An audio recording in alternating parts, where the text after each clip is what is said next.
दादी माँ, दादी माँ। क्या है? तो ये फैसला किया है आपने मेरी तकदीर का? छाया को घर से निकाल दिया? उसका भाई आया था शंकर, वो अपनी बहन को लेकर चला गया। लेकर चला गया या आपने उसे धक्के मार मार कर घर से निकाल दिया? दादी माँ, आखिर उसका कसूर क्या था? तुमसे प्यार करना, यही सबसे बड़ा कसूर था उसका, सबसे बड़ा गुनाह। तो उसके इस गुनाह में मैं भी शामिल था दादी माँ। तो फिर ये सजा उस अकेली को ही क्यों? मुझे भी दीजिए, निकाल दीजिए मुझे भी इस घर से बाहर। तुम इस घर के चिराग हो, वो कालिक थी। तुम्हारा और उसका कोई मेल नहीं, कोई जोड़ नहीं। जैसे सांस लेने के लिए हवा की जरूरत पड़ती है, वैसे ही सर उठाने के लिए खानदान की जरूरत होती है। छाया की तरफ देखोगे तो सर झुक जाएगा हमारा। छाया मेरे अरमानों का आसमान है दादी माँ। मैं उसे देखकर जीऊंगा तो सर कैसे झुकेगा? वो मेरा प्यार है, वो मेरी जिंदगी है। मैं उसे ढूंढ निकालूंगा दादी माँ, वो किधर भी हो। मत जाओ बेटे, वो जंगल का रास्ता है, खतरा है वहां, रुक जाओ। जान किसको प्यारी है दादी माँ? जो प्यार करते हैं वो सर पर कफन बांधकर चलते हैं। जवानी के जोश में तू अपने होश खो बैठा है, रुक जाओ। अरे कोई है? सुबह से शाम हो गई तुझे रास्ता देखते हुए, पर तेरा राजा अभी तक नहीं आया। इन पैसे वालों के दिल में कुछ और होता है, हर जुबान पे कुछ और। बेकार इंतजार कर रही है तू, तेरा राजा कभी नहीं आएगा। नहीं भाभी, वो आएगा, जरूर आएगा।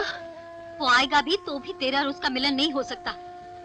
तेरे और उसके प्यार के बीच तीन ऐसी मजबूत दीवारें हैं जिन्हें कोई नहीं गिरा सकता। पहली दीवार है तेरा भाई, दूसरी दीवार है हवेली वाली बड़ी माँ, और तीसरी दीवार है राजा का ऊंचा खानदान और उसकी दौलत। ये सब रेत की दीवारें हैं भाभी। हमारे प्यार के तूफान के सामने एक दिन सब ढेर हो जाएंगी।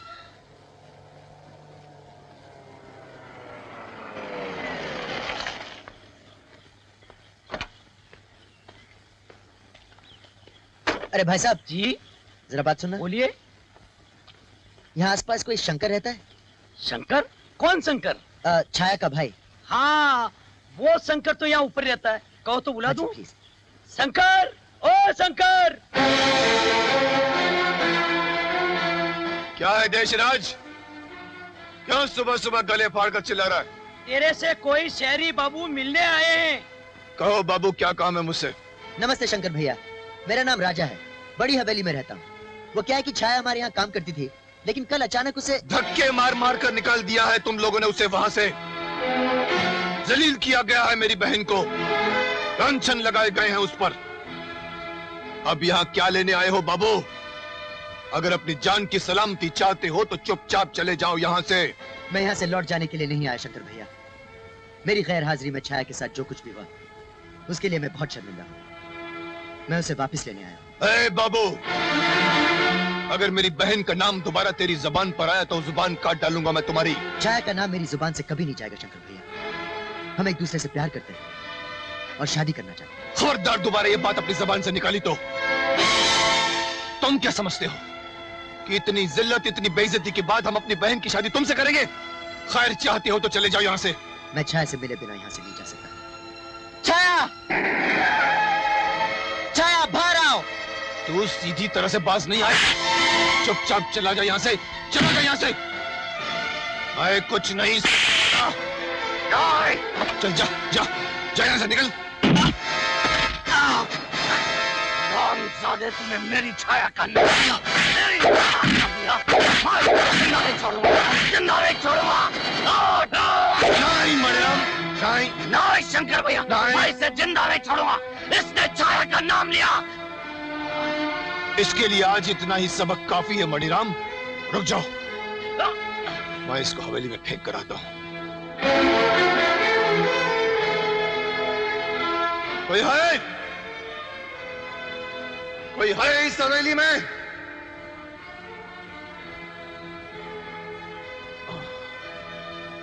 कोई है इस लड़के को संभालने वाला इस हवेली में? संभालिए अपने घर के चिराग को जो आज बुझते बुझते बच गया। राजा, राजा, राजा, क्या हुआ? कैसे हुआ ये सब? किसने मारा इसको? मैं पूछती हूँ, किसने मारा इसको? हमने मारा। तुमने मारा? हाँ, याद है ना पिछली बार हमने जाते जाते कहा था कि अब हमारा और आपका रिश्ता टूट गया है। फिर जंगल में बस्ती की ओर हमारी बहन का रास्ता पूछते पूछते ये वहां आया कैसे? अगर मेरे राजा को कुछ हो गया तो मैं तुम्हारी बस्ती और जंगल को आग लगा दूंगी।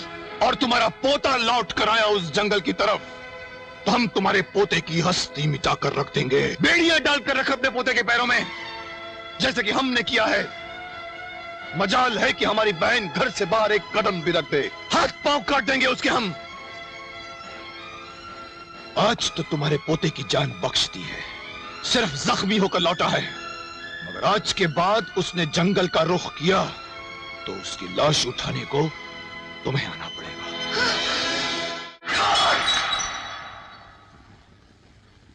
साला शहरी मेरी छाया को ढूंढते हुए आया था। वो तो शंकर ने हाथ पकड़ लिया मेरा, वरना साले को वहीं खत्म कर देता। लेकिन मनीराम, ये छाया का नया आशिक कहां से पैदा हो गया? पर पंडित जी ने कहा था छाया की शादी तो मनीराम से ही होगी। था क्या वो काशी पंडित? अच्छा, आता जाता कुछ नहीं है, बस सिर्फ पैसे बटोरता रहता है। राम राम राम राम।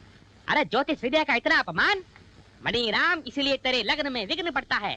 अरे हम इतनी मेहनत करके नक्षत्रों को वश में करके तेरे लिए नए नए रास्ते बनाते हैं और तू अपने कर्मों से उन्हीं रास्तों को बंद कर देता है। ए पंडित, अपने घर का रास्ता नाप चल। नाप लेंगे बच्चा, नाप लेंगे। अरे तेरे घर में कुटिया बना के रहने को थोड़ी आए हैं हम। पंडित, सुबह से तेरी छाया के बारे में सोच रहा हूँ, कसम मैं धंधे की जो कुछ और काम किया हो तो। तेरी कुंडली जो देखी तो क्या देखा कि तू तो राहु की लपेट में है बच्चा। अगले 2-3 दिन बहुत भारी बीतने वाले हैं तुझ पर। सुबह से कुछ हुआ तो नहीं? आगे बोल पंडित। बस ये 2-3 दिन बीत जाने दे, फिर देख छाया के साथ तेरा लगन पक्का। तब तक मैं तुझे राहु की लपेट से निकाल लूंगा। खर्चा केवल 500 रुपया। जिद में आकर चला गया जंगल की ओर, एक लड़की के लिए। आज तुम्हें कुछ हो जाता तो? मैं उस मणिराम को कभी माफ नहीं करूंगा दादी माँ। उसने मुझे धोखे से मारा। राजा, ये मारपीट करने के लिए लंदन से आया था क्या? तुम्हारे लिए मैंने कितना बड़ा वचन तोड़ा है, और तुम अपने पिता को दिया हुआ वचन भी भूल गए। जिंदगी में बहुत बर्दाश्त कर लिया मैंने। पहले तुम्हारे दादा को, फिर तुम्हारे बाप को, और अब तुमको। जिंदगी के कुछ ही साल बचे हैं, उन्हें अपने साए में जीने दे, अपने साए में जीने दे। जब मैं मर जाऊं, फिर जो चाहे मनमानी कर लेना। कसम खा अपनी दादी माँ की। दादी माँ, मैं फिर उस बस्ती में कभी नहीं जाएगा। दादी माँ, मैं आपसे बहुत प्यार करता हूँ। मैं आपको वचन देता हूँ, मैं उस बस्ती में फिर से कभी नहीं जाऊंगा। राजा।